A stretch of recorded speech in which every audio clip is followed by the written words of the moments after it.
About a month ago, Riot made a balance change, which at the time to me and many others didn't really seem to make a lot of sense. But now, I understand it. And there is a system in place which will help you not only understand the balance changes that Riot makes in Valorant better, but also might help you predict what agents are coming out in the future. The change in question happened in Valorant patch notes 9.10 on the 19th of November 2024. The change in question was this one to Omen, and first of all, everyone agreed that Omen needed a nerf. That was not in question, but the nerf that they gave him was about his dark cover and the fact that he basically wouldn't be able to place one-way smokes anymore like he could, and instead would be like all the other controllers. And myself and many others thought that this was a strange change, that the one-way system that Omen could create was very unique and cool design, and so why would you take that away when there are other parts of Omen's kit, i.e. his paranoia, which is also incredibly strong and would be a much easier way of nerfing Omen and keeping this really cool aspect of his design. But then to understand this, I fell back upon something that I created quite a while ago about agent design, which really enlightened me as to why exactly Riot made this specific change. But first we need to get into what the 4 classes in Valorant are and generally what they do. So first of all, of course, we have the initiators who help take space, gather information, and they have multiple tools to do so. You've got Sentinels who are about defending space, gathering information, and of course more passive in their general playstyle. You've got Julus who are about creating the space, winning fights, and are generally more aggressive. And then you've got controllers, and let me just quickly explain this controller one a bit more, who control space. And to me, there is a difference, a distinct difference between controlling, creating, and defending space here. Obviously, creating and defending are kind of, the opposite of each other. But what is controlling space? Well, controlling space to me is kind of a middle ground between creating and defending, right? A smoke can help you get out onto that choke point, but it's probably not as effective as a Julus diving in deeper in onto the site, right? It can also help stop a push in onto a site, right? A smoke can do that pretty well, but it's not as effective as maybe a full Cypher setup is on that site at doing so, right?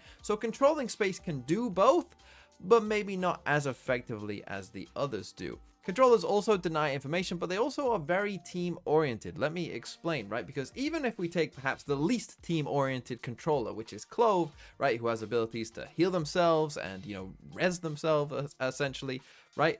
Even Clove is very team-oriented, right? Like when Clove dies, you have the smokes for the rest of your team, right? Once you are dead, those smokes aren't for you, they are for the team. And so controllers are also very team-oriented. But now let's talk about this system, which will help you understand some of the balance changes that Riot is making and also help you potentially predict future agents. Now, for me, this comes from the fact that agents can have a class. Of course, each agent has a class, but they also can have subclasses that they fit into, and it ends up looking like this in a Valorant design where you end up with a Venn diagram. Something like this, right? And so you have your initiator class here, but then you can have kind of subclasses within the initiator class itself, right? So you can have info initiators, which perhaps are more like Sentinels, right? Getting that information. You have deep lying support initiators who are more kind of like controllers, more team oriented. And then you have second in playmakers who are more in the duelist space. And you can plot the agents, and we'll do this as the agents came out to show you that you can have some predictive power here. This is how it went for the initiators. So we started with Sova and Breach in something like this. Again, the specific of where the agent I've actually placed them, don't worry about that too much. As long as they're generally in the right place, you might move them a bit. Although I actually think this one's a bit closer to this circle or this circle. Doesn't matter too much, but as long as they're in generally the right place, that's all that really matters, right? So we started off with Breach and Sova. We then got Skye, who was the next initiator. We then got KO, right, in that kind of clear space that was there for kind of that second in playmaker role. We then got Fade to combat Sova, where there was a bit of a gap there. And then we got Gecko up there again in the second in playmaker kind of role. And so now when you're looking at this initiator class and the next agent we know is going to be an initiator, it seems pretty clear to me that this space down here is where this agent is most likely to go, because there's a big space here to potentially be filled and the rest of the circle is getting a little bit more crowded. So now let's move on to the other classes as well and talk about where they fit into these kind of Venn diagrams. So if we do it for the Sentinel class here, what you're going to find is, again, we got our 3 circles. You again have obviously info, the shared thing between initiators and Sentinels. You've got the way is shut, right? You're not coming in. We're going to control this space for the controllers. And you've got the gunplay defenders. Now this one we need to talk about, because of course Sentinels and Duelists are obviously kind of the opposite of each other, right? One is very aggressive, one is very passive. One wants to create and take space, one wants to defend that space, right? So they're very, very different. And this took me a while to figure out as well. But eventually I did figure it out. How is Riot going to make Duelists and Sentinels come together when they have such an antithetical design? Well, what they did was they took something that was kind of neutral in the game, gunplay, and made that the kind of link between Duelists and Sentinels. And you can see that play out in some of the agents, right? So for instance, for our Sentinel class, we've got the Info Initiator, we start with Cypher, and we had Sage at the start of the game as well. We then added Killjoy to kind of this Info Initiator space. We then, of course, have a massive gap over here in the Gunplay Defender, so that's where we added Chamber, right? And a lot of people thought Chamber is a Duelist, right? That was a common thing that you heard, because people, I think, didn't really understand that this circle existed, right? They couldn't see the link between Duelists and Sentinels. It didn't seem to make sense for them, you know, in that space. And so Chamber was kind of a misunderstood agent in terms of his agent design, because he was so different. And that is what antithetical design will often lead you to, is an agent that is very different and feels very unique, like Chamber does in the Sentinel class. Not only that, but you will often find that, for instance, at a pro level, that you might get someone playing an agent who has antithetical design. The player that plays them might not often play that role. And of course, we saw that a ton with Chamber, right? Where you have often your Duelist players were playing Chamber, right? You would swap the roles around in your team so that your Duelist player could play Chamber. Someone who often wasn't playing a Sentinel before, was because he has this very unique design that maybe it lends itself more to a different skill set, right? Moving on though with the rest of our Sentinels, we then of course added Deadlock, and then our most recent Sentinel, Vice. You're looking at this, where might you fit? Well, Vice obviously fits somewhere in the middle between the kind of Sage and Deadlock and Killjoy and Cypher. Moving on to the Duelist class, and again, this one is perhaps a little hard to understand, but again, we have Gunplay Creators, which is the Duelist Sentinel kind of subtype added together, is about gunplay.